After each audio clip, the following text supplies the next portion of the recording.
From a dangerous pursuit Hello, ma'am. How are you? to a daily traffic stop, Sikeston DPS officers have an added eye on crime. Well, this was the first body camera we started with. And Chief Drew Juden began with a handful of cameras more than a decade ago. there's a camera actually in the bottom of this extension on the taser. The reason?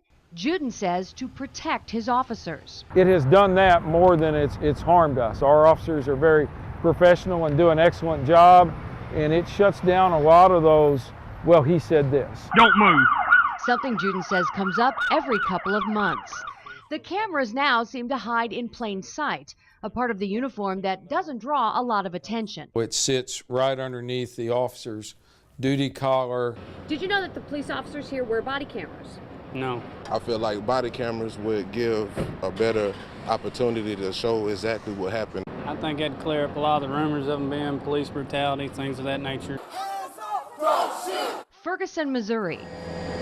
Baltimore, Maryland. North Charleston, South Carolina. Concerns about officer conduct and public safety bring body cameras into a new national debate. Chief Juden agreed to give us unprecedented access to his department's footage to stress how this video, he says, protects those on both sides of the lens. Well, it gives us transparency. It gives information to us. It protects the officer as well as the citizens. Both of my brothers are police officers. They support it and need to protect our officers and the public, and that's the way to do it. August 16th, 1:30 a.m. Sikeston officers pursue this car after a call of shots fired. Sergeant Ryan Smith realizes his dash cam isn't working. I reached down and I activated my body-worn camera to have some type of video to go along with what was going on. Now DPS has this chase recorded from dash cam and from Smith's eye-level perspective. Shortly after they drove past my location, suspects started throwing guns out of the passenger side of the car.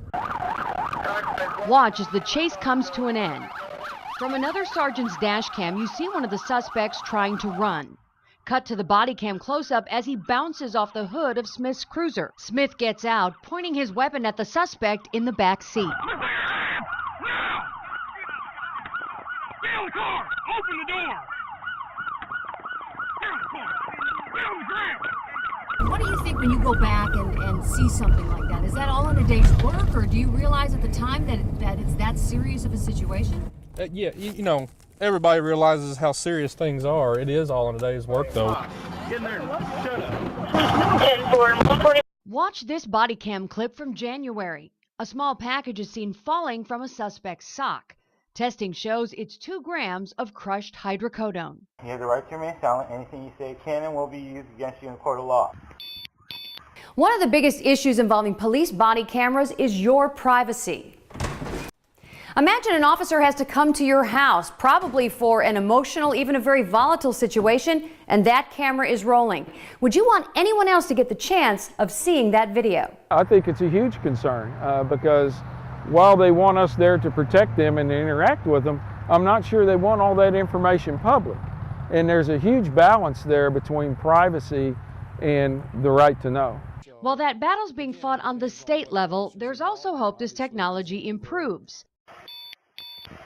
A body camera is not going to provide that transparency unless the officer remembers to turn it on. Juden tells me the next big upgrade will include the ability for the camera to start on its own. I think that is the next step, and I think that is the future. What do you want your citizens here to know about the use of body cameras in your officers? Well, I want them to feel safe. I want them to feel secure. I want them to know that we're trying to be as transparent and as proactive as we can as a department, and that camera's there to protect them as well as the officer.